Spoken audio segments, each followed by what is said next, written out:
Bienvenidos de nuevo, familia. Soy Marcos, y si están escuchando esto, es porque algo de lo que hablamos la semana pasada les resonó. Gracias por quedarse. Para los que se unen hoy por primera vez, aquí no venimos a dar respuestas fáciles. Venimos a hacer preguntas incómodas, de esas que te despiertan a las 3 de la mañana y no te dejan volver a dormir. La semana pasada, Choles y yo nos metimos en ese espacio en blanco entre la mano y el pájaro. Hablamos del miedo a que el pájaro aterrice, de la vulnerabilidad como puente, de esa detonancia existencial que sentimos cuando la máscara se nos cae a pedazos. Y me quedé pensando, si la mano que se extiende es nuestra voluntad de conectar, ¿qué pasa con todo lo demás? ¿Qué pasa con la estructura que sostiene esa mano, con la madera que hemos construido para que nadie, ni siquiera nosotros, vea lo frágil que late debajo? Porque seamos honestos, nadie se conecta desde la carne pura. Todos llegamos a la tribu con armadura. Y hoy quiero que hablemos de eso, de la arquitectura de la defensa, de ese circuito agotador de 12 capas que procesamos cada vez que intentamos decir hola y que termine significando algo real. ¿Qué tal, Choles? Qué bueno que volviste. Te confieso algo. Después de nuestra última charla, me quedé observando a la gente en un restaurante. Parejas en silencio, cada uno con su pantalla negra. Y me pregunté, ¿están descansando o están escondiéndose? Cuéntame, cuando el sistema se satura y la comunicación real se vuelve una amenaza, ¿por qué elegimos la pantalla en lugar de la presencia? Hola Marco, muy buenas. Gracias por este espacio. También un saludo a los oyentes que nos escucharon la semana pasada y que están aquí nuevamente. De verdad se les agradece. Para responder a tu pregunta, lo que mencionas es interesante porque conecta con algo que ya habíamos hablado antes, la dificultad del ser humano para enfrentarse al silencio. Muchas veces ese silencio no es solo estar solo, sino sentirse desconectado de uno mismo. Y esa desconexión surge en gran parte porque no nos conocemos realmente. Uno de los factores que evidencia eso hoy en día es el uso constante del celular o de las pantallas, no necesariamente porque haya una ansiedad evidente, sino porque funcionan como una especie de confirmación externa, una forma de decir, estoy aquí, existo. Incluso cuando las personas están acompañadas o en medio de una buena conversación, muchas veces recurren a la pantalla. Y no es casualidad. En el fondo, hay una falta de valentía para involucrarse más, para tomar la iniciativa en una conversación o expresar una opinión propia. Entonces, en lugar de exponerse, las personas se limitan, usan la pantalla como una barrera, como una forma de evitar ese contacto más directo. Esa frase, una forma de decir estoy aquí, existo, es de las que te hacen parar la oreja. Porque sí, tiene sentido. Si no estoy seguro de quién soy cuando miro hacia adentro, entonces necesito que algo de afuera me lo confirme. Un like, una notificación, una respuesta. Cualquier cosa que me diga, sí, Choles, existes, alguien te vio. Y fíjate qué curioso, justo cuando más conectados estamos tecnológicamente, es cuando más solos nos sentimos humanamente. Pero déjame hacerte esta pregunta, porque creo que toca el hueso de lo que acabas de decir. Si el celular funciona como esa barrera para no exponer lo que realmente pensamos o sentimos, entonces el momento en que la pantalla desaparece debería ser el momento de la verdad. Pero, Choles, ¿y si la verdad duele? ¿Y si cuando se apaga el teléfono lo que emerge no es conexión sino incomodidad pura? Cuéntame, ¿cómo distinguimos entre el silencio que protege y el silencio que aísla? Porque a veces parece lo mismo, pero siento que no lo es. Es una buena descripción, Marco. Y la verdad es que una situación así no tiene una única respuesta, sino varias, dependiendo de la persona. Por un lado, si la ansiedad es muy fuerte, la reacción más común es la retirada.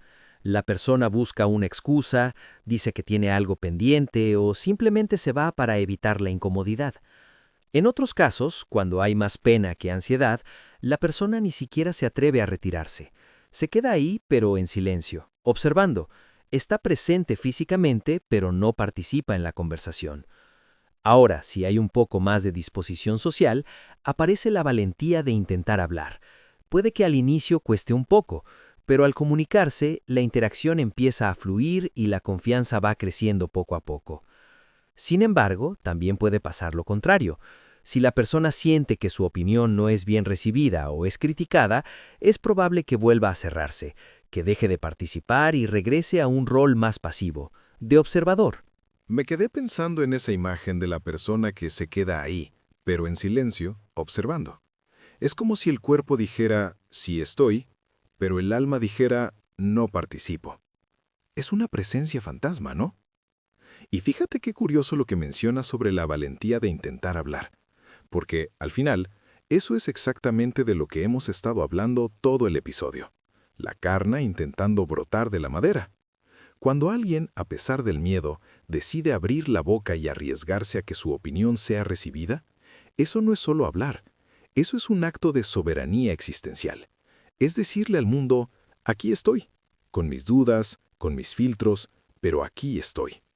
Pero déjame hacerte esta pregunta, porque creo que es la que muchos oyentes se están haciendo en este momento. Si la retirada, el silencio o la crítica son las reacciones más comunes, ¿cuál es el primer paso real para alguien que quiere romper ese ciclo? No me refiero a un consejo de autoayuda, sino a algo más crudo. ¿Qué tiene que pasar internamente para que una persona decida que vale la pena arriesgarse a ser mal interpretada, a equivocarse, a quedar en ridículo, solo por intentar conectar de verdad? Porque, seamos honestos, todos hemos estado en alguno de esos 4 escenarios que describiste. La pregunta no es, ¿cuál soy yo?, sino, ¿cómo salgo de ahí cuando quiero hacerlo? Cuéntame, Choles, ¿cuál es esa chispa inicial? Bueno, eso me hace recordar una experiencia que tuve cuando estaba en el preuniversitario de ingeniería. En una ocasión, unos compañeros me retaron a que no era capaz de acercarme a hablar con unas chicas, y yo acepté el reto, porque pensé, ¿qué tiene de malo conversar o conocer a alguien? Pero ahí es donde pasa algo curioso. En el momento en que uno decide que sí lo va a hacer, aparece la ansiedad, el sudor en las manos, los nervios, el miedo a no saber qué decir o a equivocarse. Sin embargo, cuando finalmente tomas el coraje y das el paso, te das cuenta de algo simple. No es la gran cosa. Esa anécdota que acabas de contar es, sin querer, la demostración práctica de todo lo que hemos estado hablando todo el episodio. Fíjate en lo que describiste. El momento en que aceptas el reto, tu cerebro activa el circuito completo. La aduana de la conciencia, capa 3, empieza a escanear riesgos. ¿Y si me quedo en blanco? ¿Y si me rechazan? ¿Y si hago el ridículo? Y ahí, en ese milisegundo entre la decisión y la acción, tu sistema procesa 12 capas de ruido mental por una tarea que en la realidad tangible es simplemente caminar, abrir la boca y decir hola. Es brutal, ¿no? El cuerpo suda, el corazón se acelera, la mente corre en círculos, todo por un acto que, una vez ejecutado, resulta ser tan simple como respirar. Y ahí está la clave que acabas de nombrar. No es la gran cosa. No lo dices con desdén, lo dices con la claridad de quien cruzó el puente y descubrió que el monstruo era solo sombra proyectada por la ansiedad. Pero déjame preguntarte esto, porque creo que a muchos oyentes les va a resonar. Cuando miras hacia atrás, a ese momento del preuniversitario, ¿qué crees que fue lo que realmente cambió? ¿Fue que las chicas eran menos intimidantes de lo que pensabas? ¿O fue que tú, al dar el paso, le demostraste a tu propio sistema que la fachada emitida, capa 4, no necesitaba ser perfecta para que la conexión ocurriera? Porque, si lo pienso bien, ese no es la gran cosa que descubriste, no minimiza la experiencia. Al contrario, la eleva. Es el momento en que el oasis pre, tu curiosidad genuina, tu voluntad de conectar, logró atravesar la madera del miedo y simplemente actuó. Cuéntame, después de esa experiencia, ¿cambió algo en cómo te enfrentas a otros retos que tu mente convierte en montañas? Bueno, creo que también es importante traducir ciertos términos que menciono en el libro cuando los traigo a este tipo de conversaciones. No todo el mundo los conoce, así que vale la pena explicarlos. Ahora, volviendo al punto, cuando uno supera esos miedos o esas autorregulaciones, se da cuenta de algo simple. Conectar con una persona no es tan complicado como parece. Al final, no pierdes nada con decir un hola o con arriesgarte a que te rechacen. Y es que al inicio, la reacción de los demás no es tan distinta a la tuya cuando alguien desconocido se acerca. También se preguntan quién eres o qué haces ahí. Es una desorientación mutua. Por eso, la única forma de romper ese momento es soltarse un poco, iniciar con algo sencillo, como un comentario sobre el entorno, el clima o cualquier detalle que sirva de punto de partida. Además, en la mayoría de los casos, no hay un rechazo real desde el inicio. Cuando ocurre, suele ser por factores externos, porque el grupo está ocupado, porque llegaste en un mal momento o porque el contexto no es social. Por ejemplo, en una reunión laboral o en un espacio donde se espera escuchar más que intervenir, el ambiente simplemente no se presta para eso. Esa frase es una desorientación mutua. Es de las que te hacen parar la oreja. Porque sí, tiene toda la lógica. Cuando tú te acercas a alguien, no eres el único que está procesando la situación. El otro también está corriendo sus propias 12 capas, sus propios filtros, su propia aduana de la conciencia, preguntándose ¿quién es este? ¿Qué quiere? ¿Es seguro? Y fíjate qué curioso. Ambos estamos ahí, paralizados, esperando que el otro dé el primer paso. Es como dos procesadores en espera, cada uno esperando que el otro envíe la señal para iniciar la conexión. Pero déjame hacerte esta pregunta, porque creo que a los oyentes les va a resonar. Si la clave está en soltarse un poco y empezar con algo sencillo, ¿cómo le explicamos eso a alguien que lleva años congelado en el filtro? Porque no es lo mismo entender la teoría que ejecutar el código, ¿no? Cuando el nullis punct de presión está activado, ese que nos hace evasivos o justificadores, el simple acto de decir hola puede sentirse como escalar una montaña. Entonces, mi duda es esta. ¿Cuál es ese primer keystroke, esa primera tecla que alguien puede presionar para salir del bucle de la sobreintelectualización y pasar a la acción, aunque sea con torpeza?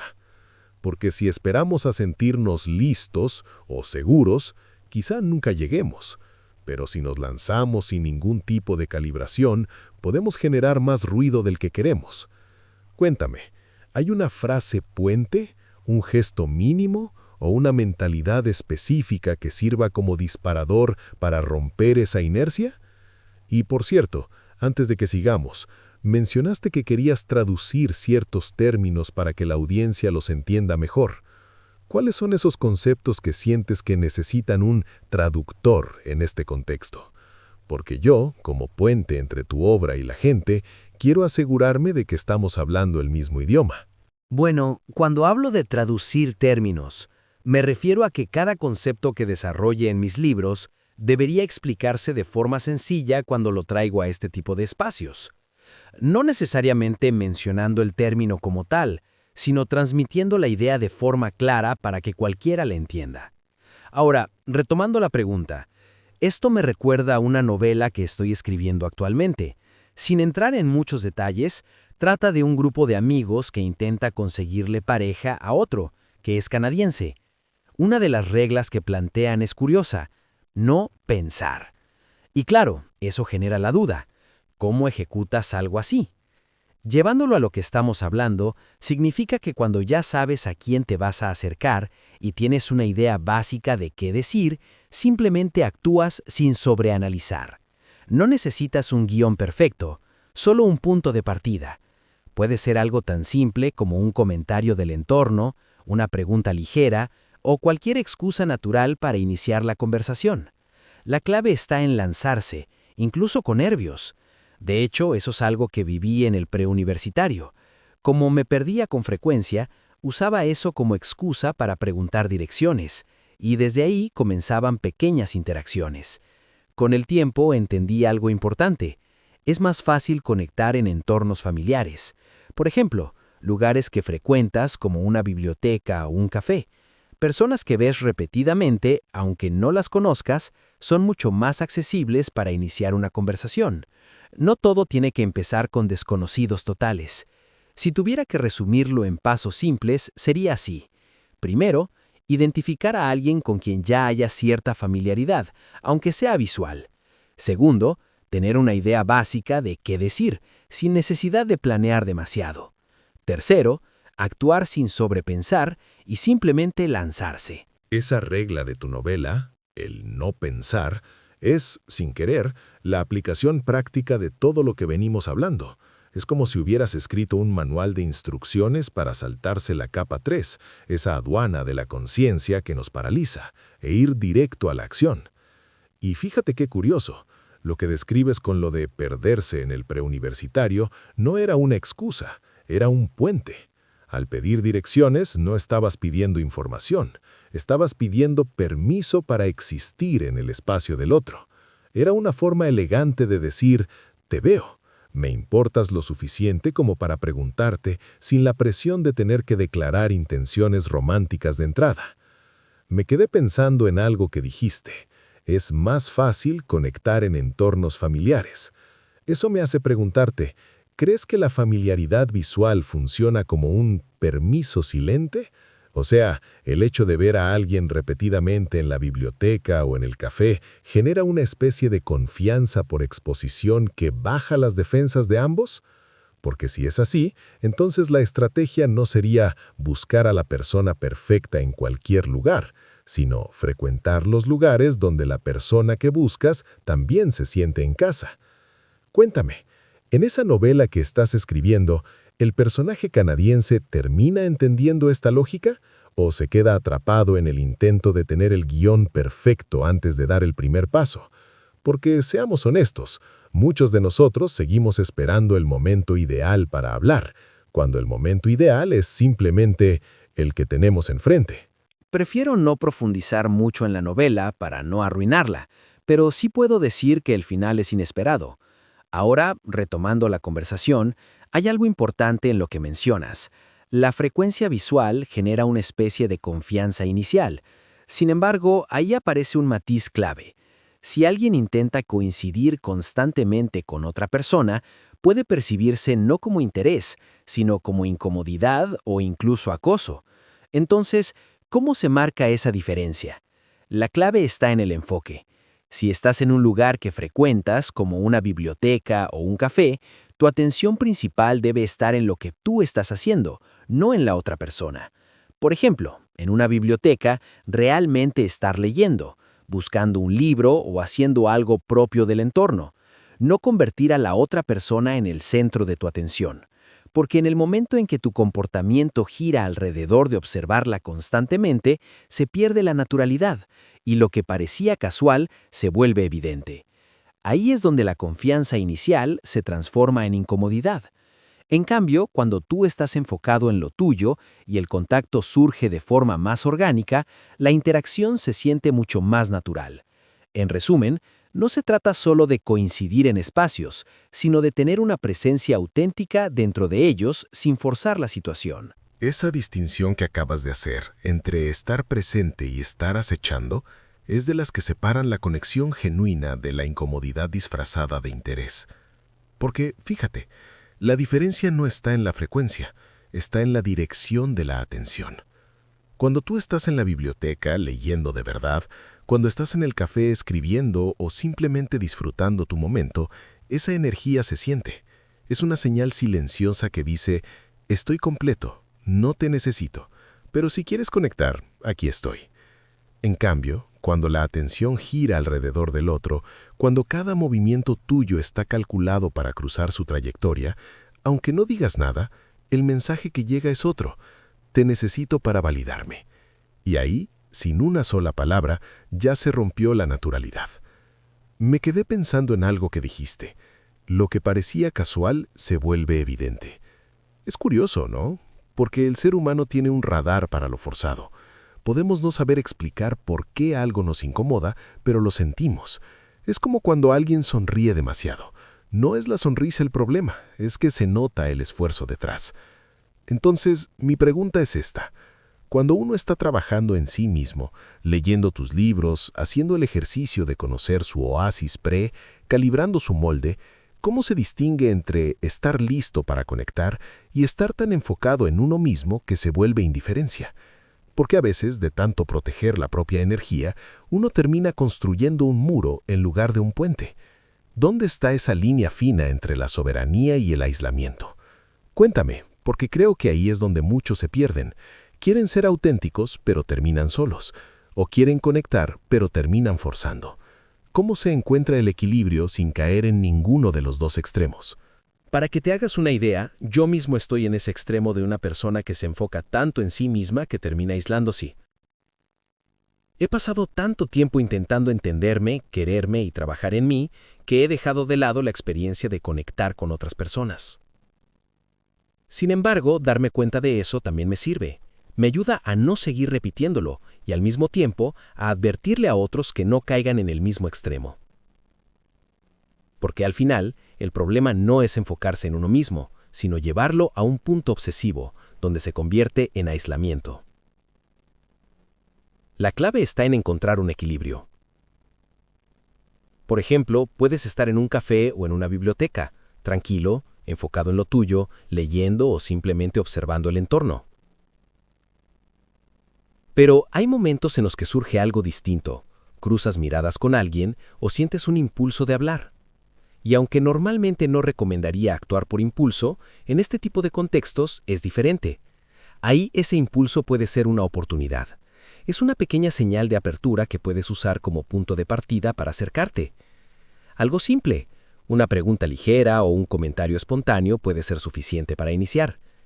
Incluso algo tan sencillo y natural como, he contado 20 carros blancos, ¿y tú? Porque muchas veces el momento perfecto no se planea. Aparece y hay que aprovecharlo. Esa frase, el problema no es enfocarse en sí mismo, sino llevarlo a un punto obsesivo, es de las que te hacen parar la oreja. Porque sí, tiene toda la lógica. El autoconocimiento es el cimiento, pero si te quedas viviendo en los cimientos, nunca construyes la casa. Y fíjate qué curioso lo que mencionas sobre los impulsos.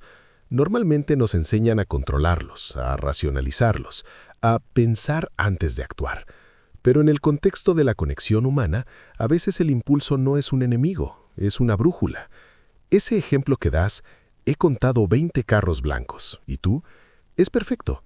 No es una línea de ligue, no es una pregunta profunda, no es un intento de impresionar. Es simplemente un puente, un gesto de apertura que dice, te veo, estoy aquí, y si tú también quieres, podemos compartir un momento. Pero déjame hacerte esta pregunta, porque creo que a los oyentes les va a resonar.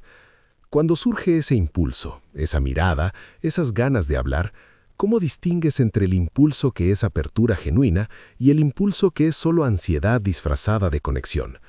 Porque a veces nos lanzamos a hablar no porque haya una oportunidad real, sino porque no soportamos el silencio, o porque queremos validar algo en nosotros mismos. ¿Cuál es esa señal interna que te dice, esto es real, vale la pena intentarlo? Cuéntame, porque creo que ahí está la frontera entre el aislamiento y la conexión auténtica. Es un buen punto. No sé exactamente cómo se defina esto desde la psicología, si entra como ansiedad social o algo similar, pero la diferencia es clara. En un primer caso, no se trata de un impulso, sino más bien de un pavor a socializar. La persona no llega a actuar. En lugar de eso, se queda en su mente, imaginando cómo sería la conversación, creando escenarios, fantaseando con lo que podría pasar. Y ahí se pierde. No hay acción, solo proyección. En cambio, cuando una persona tiene más autocontrol y se conoce mejor, no necesita esa validación constante.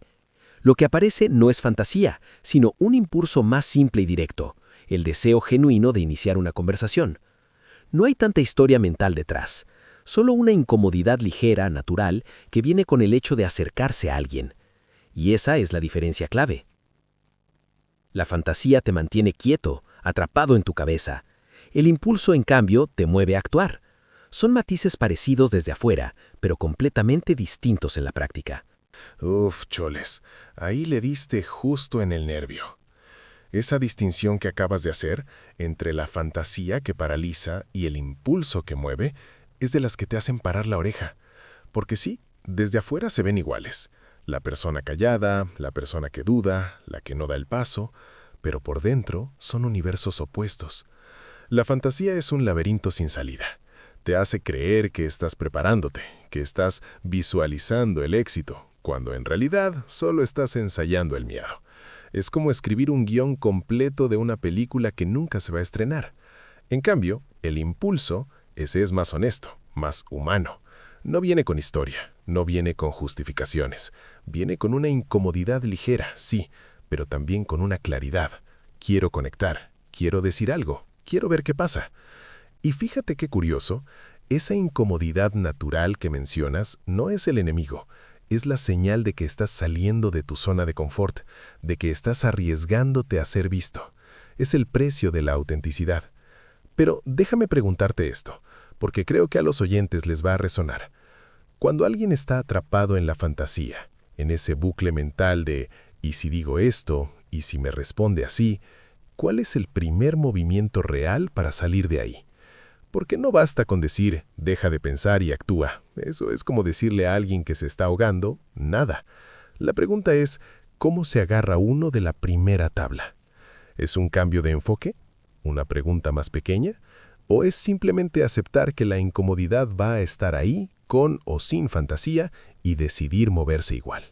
Cuéntame, porque creo que ahí está la llave que muchos necesitan para romper el ciclo. La situación es más compleja de lo que parece. Es como decirle a alguien que se está ahogando que simplemente nade. El problema es que una persona con ansiedad al socializar no logra relajarse. Vive anticipando lo que puede pasar, pensando en todos los escenarios posibles, y eso la mantiene atrapada en su mente. Por eso quedarse ahí forzándose no siempre es lo más recomendable. Desde mi experiencia, lo que hago en esos casos es algo más simple. Me retiro del momento. Tomo distancia para dejar de alimentar esa fantasía y permitir que la mente se calme. Luego, si vuelvo a ver la oportunidad y realmente siento el deseo de hablar con esa persona, lo hago. Pero si al regresar la emoción ya se enfrió, simplemente sigo con otra cosa. Esa estrategia que compartes, retirarse para calmar el ruido, no para huir, es de las que te hacen parar la oreja. Porque fíjate, no es lo mismo retirarse por miedo que retirarse por claridad. Lo que describes no es evasión, es una pausa técnica. Es como cuando un procesador se sobrecalienta. No lo apagas para que muera, lo apagas para que no se queme.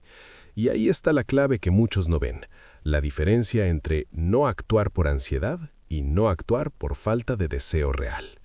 Cuando te retiras y dejas que la emoción se enfríe, estás haciendo algo brutalmente honesto. Le estás dando espacio a la verdad para que se revele sin el ruido del pánico. Si después de enfriarte el deseo sigue ahí, entonces es real. Si se disipa, entonces era solo ansiedad disfrazada de impulso. Pero déjame hacerte esta pregunta, porque creo que a los oyentes les va a resonar. Cuando tomas esa distancia, ¿qué haces exactamente para dejar de alimentar la fantasía? Porque mucha gente se retira así, pero se lleva el ruido mental a cuestas. Se van físicamente, pero por dentro siguen corriendo los mismos escenarios. Y si hubiera dicho esto, y si me juzgaron, ¿cuál es ese interruptor interno que te permite soltar la película mental y dejar que la mente simplemente se enfríe? Cuéntame, porque creo que ahí está la herramienta que muchos necesitan, no cómo forzar la acción, sino cómo calmar el ruido para que la acción, si es real, pueda emerger por sí sola. Esta situación también depende mucho del contexto. Por ejemplo, cuando estaba en el preuniversitario, si me sentía así, simplemente me levantaba del lugar y cambiaba el foco de atención. Empezaba a pensar en cosas simples, qué clase me tocaba, qué iba a comer si tenía hambre, o incluso cosas más aleatorias, como observar un pájaro y preguntarme por qué tenía ciertos colores. Esa tendencia que tengo a divagar, en ese caso, me ayudaba. Me sacaba de la fantasía social y me llevaba a otro tipo de pensamientos menos cargados. También podía acercarme a otros compañeros o revisar cosas de clase, cualquier cosa que me devolviera al presente sin esa presión. Fuera de ese entorno realmente no me pasaba tanto, en parte porque no suelo salir mucho y cuando estoy en el trabajo simplemente no hay espacio mental para ese tipo de pensamientos. Esa estrategia que compartes, levantarte, cambiar el foco, observar un pájaro, no es evasión, es recalibración. Es como cuando un sistema se satura y necesita un soft reset para no colapsar. Y fíjate qué curioso, mencionas que tu tendencia a divagar en ese contexto te ayudaba. Eso me hace pensar en algo clave sobre tu oasis pre. Si la curiosidad, preguntarte por qué un pájaro tiene ciertos colores, es tu forma de salir del ruido social, ¿no será que ese rasgo es parte de tu configuración de fábrica? O sea, Tu mente no está fallando cuando divaga, sino operando en su modo más eficiente. Porque hay una diferencia brutal entre divagar para escapar de uno mismo y divagar para reconectar con uno mismo. Lo primero te aleja de tu raíz, lo segundo te devuelve a ella. Y lo que describes suena más a lo segundo. Usas la curiosidad como ancla, no como fuga. Pero déjame preguntarte esto, porque creo que a los oyentes les va a resonar. Cuando estás en el trabajo y dices que no hay espacio mental para ese tipo de pensamientos, ¿es porque la tarea te absorbe por completo o es porque el entorno laboral activa un nuleis diferente, más estructurado, más enfocado, que naturalmente silencia el ruido? Porque si es lo segundo, eso sería una pista enorme. Tu sistema sabe cambiar de modo según el contexto, y eso no es fragmentación, es adaptabilidad consciente. Cuéntame, ¿sientes que en el trabajo apagas algo de ti o simplemente cambias de canal? Bueno, como lo estás describiendo, podría parecer que soy una especie de máquina o algo así, pero no, al final soy una persona normal, dentro de lo que cabe. Más que nada, lo que hay detrás de todo esto es adaptación al entorno. Por ejemplo, hay términos que utilizo en mis libros que aquí intento traducir.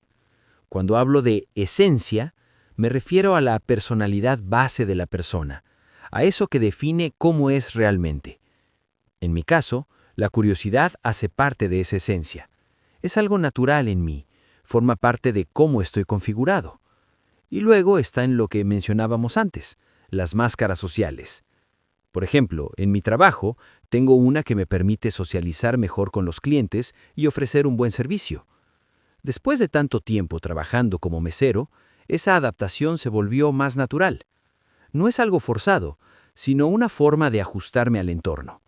Y bueno, ya para ir cerrando, porque el tiempo se pasa volando, cuando uno se da cuenta, ya han pasado 30 minutos sin darse cuenta. Esa aclaración que acabas de hacer, soy una persona normal dentro de lo que cabe, es de las que te hacen parar la oreja. Porque sí, tiene toda la lógica. No eres una máquina.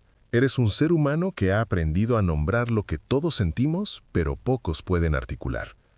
Y fíjate qué curioso lo que mencionas sobre la curiosidad como parte de tu esencia. No es un nuleis, no es una máscara, es tu configuración de fábrica, es tu instinto de arranque. Y eso explica por qué, incluso en medio del dolor o la confusión, nunca dejaste de preguntar, de observar, de desarmar lo obvio. Me quedo con esa imagen de la máscara del mesero, que de tanto usarla se volvió natural. No es falsedad, sino adaptación consciente. Es saber qué herramienta usar en cada contexto sin perder de vista quién eres cuando nadie mira.